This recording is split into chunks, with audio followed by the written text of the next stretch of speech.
नमस्कार, स्वागत है आपका एमपी न्यूज में। और आज हम लोकसभा चुनाव से पहले अंतरिम बजट के लिए एक खास कार्यक्रम में पेश हैं और आज बात करते हैं केंद्र की मोदी सरकार के महाबजट की, जो देश के जाने माने अर्थशास्त्री इकोनॉमिस्ट डॉक्टर जयंती लाल भंडारी जी का क्या मानना है। आइए डायरेक्ट उन्हीं से जानते हैं। सर, आपका बहुत बहुत स्वागत है एमपी न्यूज के स्टूडियो में। सर, मैं आपसे जानना चाहूँगी कि what is your point of view on today's महाबजट ऑफ मोदी। आपका क्या नज़रिया है इस पूरे बजट के ऊपर? यकीनन 1 फरवरी की ओर पूरे देश के करोड़ों लोगों की निगाहें लगी हुई थी जी, क्योंकि ये एक अंतरिम बजट है। बिल्कुल। और मोदी सरकार का यह एक अंतिम बजट है और इस बजट के बाद में आम चुनाव आना है, तो ऐसे में इस बजट की तरफ देश के करोड़ों लोगों की निगाहें लगी हुई थी जी। यदि हम बजट की तरफ देखें तो बजट की जो तस्वीर उभर के सामने आती है, उस तस्वीर में सबसे चमकीला पक्ष ये दिखाई देता है कि इस बजट के माध्यम से किसानों और कृषि विकास के लिए भरपूर प्रावधान किए गए हैं।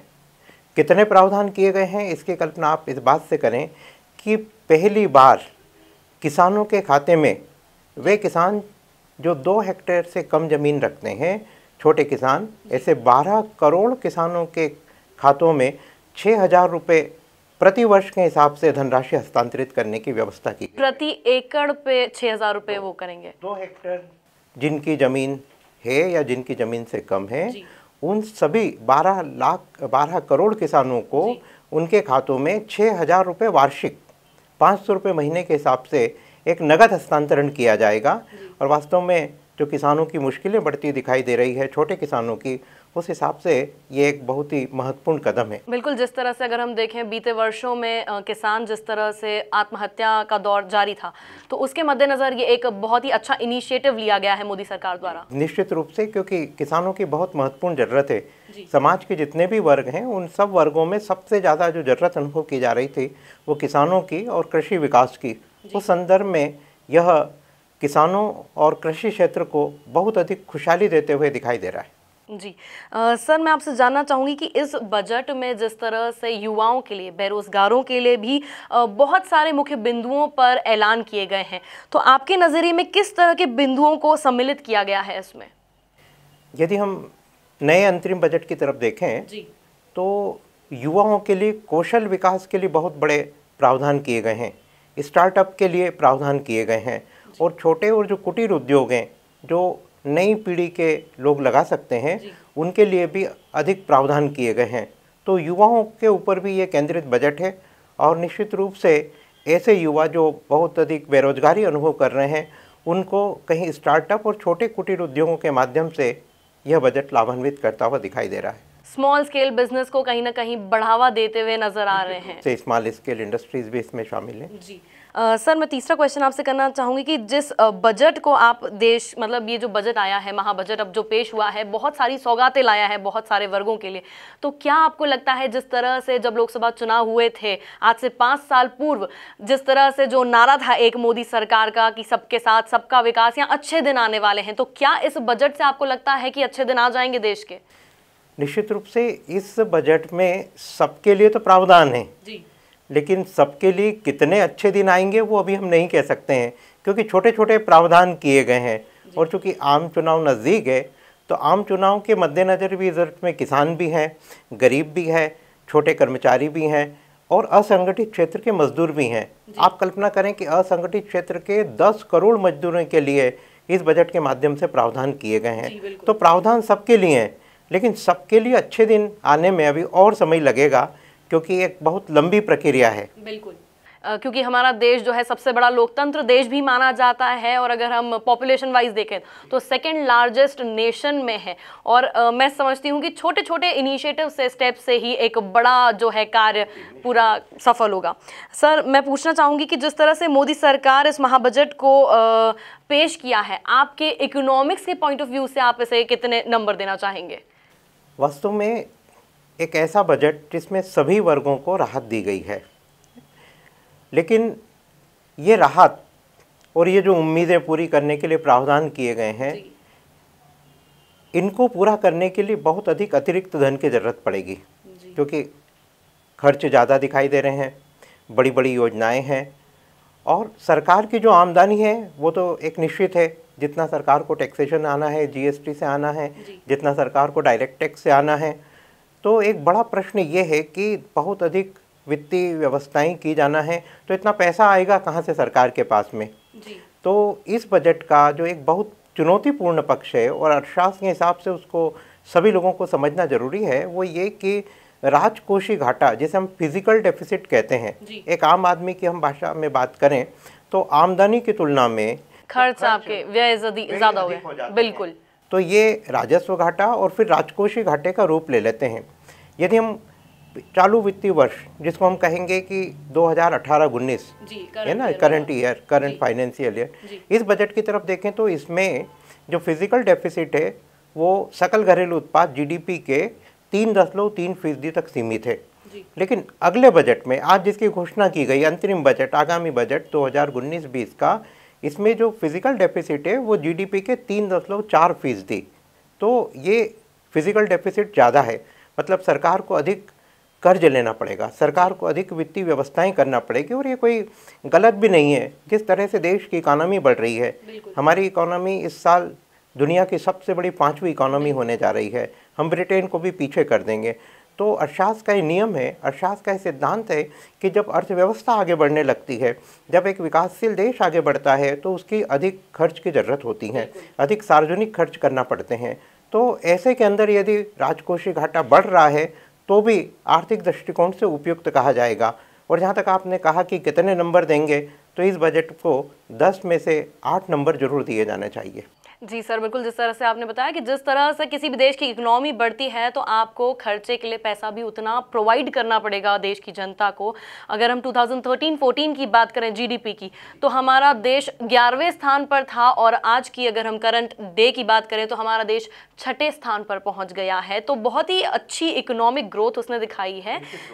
जी सर, मैं पूछना चाहूँगी कि ये तो हो गई एक इकोनॉमिक के पॉइंट ऑफ व्यू से बात, आपने उसे मार्क्स दिए, पर आपके पर्सनल पॉइंट ऑफ व्यू से आप क्या समझते हैं? क्या आपके पर्सनल पॉइंट ऑफ व्यू में इकोनॉमिक्स के गणित में महाबजट को लेकर क्या कुछ कहता है, मतलब आपका गणित से लेकर? अर्थशास्त्र का एक गणित होता है, वो गरीब वर्ग के कुछ आगे बढ़ के भी होता है, गरीबों का कल्याण तो होता ही है ना, किसानों का कल्याण भी है। लेकिन एक जो महत्वपूर्ण भाग होता है किसी भी बजट का और किसी भी समाज का और किसी भी देश का, वो होता है मध्यम वर्ग, मिडिल क्लास। और हमारे देश की ताकत है मिडिल क्लास। पूरी दुनिया में भारत का यदि सम्मान बढ़ रहा है तो भारत के मध्यम वर्ग के कारण बढ़ रहा है। जिस तेजी से हमारे देश में मध्यम वर्ग बढ़ रहा है, उस तेजी से देश की चमक बढ़ रही है। पूरी दुनिया के लोग, पूरी दुनिया की कंपनियां भारत में आना चाहती हैं, क्योंकि भारत का मध्यम वर्ग दुनिया का सबसे तेजी से बढ़ता हुआ मध्यम वर्ग है।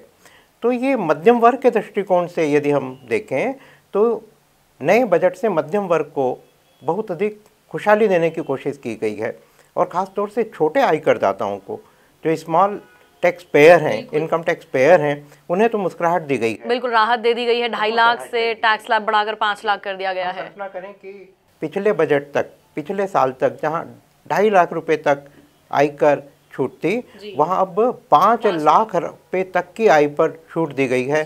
और इसके अलावा 5 से 7.5 लाख, 7.5 से 10 लाख, 10 लाख से 20 लाख और 20 लाख से 50 और 50 से भी अधिक, ये सारी स्लैब्स के अंदर कहीं ना कहीं सभी को राहत दी गई है।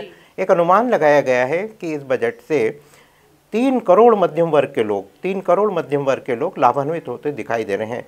तो एक बड़ा महत्वपूर्ण पक्ष है इस बजट का कि छोटे आयकरदाता जो सैलरीड होते हैं, जिनकी निश्चित आमदनी होती है, सर्विस क्लास जो लोग हैं, बिल्कुल, और उनका भी एक और पक्ष कि जो सर्विस क्लास लोग हैं, सैलरीड हैं, उनको अभी तक जो स्टैंडर्ड डिडक्शन होता था वो 40,000 रुपये तक का होता था, इसे बढ़ाकर 50,000 रुपये कर दिया गया है। ये भी एक महत्वपूर्ण राहत है। इसके अलावा स्वास्थ्य से संबंधित, शिक्षा से संबंधित जो प्रावधान है, उससे भी मध्यम वर्ग लाभान्वित होगा। तो हम ये कह सकते हैं कि मध्यम वर्ग की एक बहुत बड़ी ज़रूरत थी जो इस बजट के माध्यम से पूरी होती हुई दिखाई दे रही है। इसके पहले भी सर जिस तरह से बहुत सारे बजट आए या फिर फाइनेंशियल बजट्स भी जो आए हैं, तो उसमें हमने जीएसटी देखे, नोटबंदी देखी, जिसमें क्या है पुअरर जो थे और पुअर होते जा रहे थे और जो अमीर थे वो और अमीर होते जा रहे थे। तो मध्यम वर्ग बिल्कुल इग्नोर हो चुका था और मध्यम वर्ग को लुभान्वित करने के लिए कहीं ना कहीं ये बजट सौगातें लेकर आया है। निश्चित रूप से नोटबंदी के बाद में देश के उद्योगों पे, देश के कारोबार पे और रोजगार पे असर गिरा है। जीएसटी के कारण भी उद्योगों को बहुत मुश्किल है। जीएसटी दुनिया की सबसे बढ़िया टैक्स व्यवस्था है, लेकिन हमारे देश में क्रियान्वयन में, इसके इम्प्लीमेंटेशन में दिक्कत हुई। ये दिक्कत अभी भी है और सरकार इसको कम करने की कोशिश बिल्कुल निरंतर रूप से उस पर कार्य कर रही है। सारे रिलीफ दिए जा रहे हैं, लेकिन इस बजट में भी व्यवस्था है कि 20 लाख तक के लिए जो जीएसटी भरना होता था, अब 40 लाख रुपए से जिनकी इनकम ज़्यादा है वो भर सकेंगे। इस बजट में भी व्यवस्था है। तो निश्चित रूप से नोटबंदी और जीएसटी के कारण छोटे उद्योग कारोबार और मध्यम वर्ग के ऊपर असर गिरा था।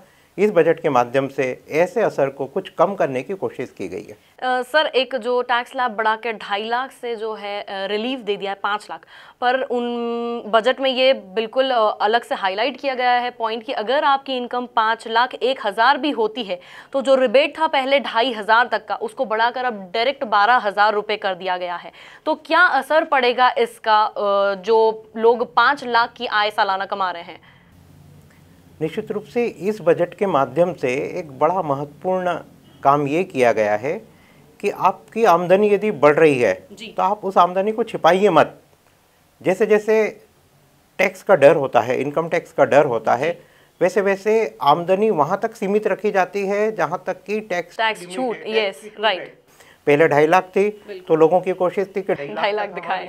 अब चूंकि 5 लाख है तो ऐसे में लोग अपनी एक नंबर की इनकम शो करेंगे और निश्चित रूप से उनके रिटर्न बढ़ेंगे और रिटर्न बढ़े भी हैं। पिछले 1 साल के अंदर नोटबंदी के बाद से अब तक 1 करोड़ नए इनकम टैक्स पेयर बने हैं। ये बहुत बड़ी बात है। दुनिया के किसी भी विकासशील देश में इतने इनकम टैक्स पेयर नहीं बढ़े। दूसरी बात यह है कि अब जीएसटी के कारण भी लेन देन सब साफ सुथरा होने लगा है, सारे पेमेंट ऑनलाइन होने लगे हैं।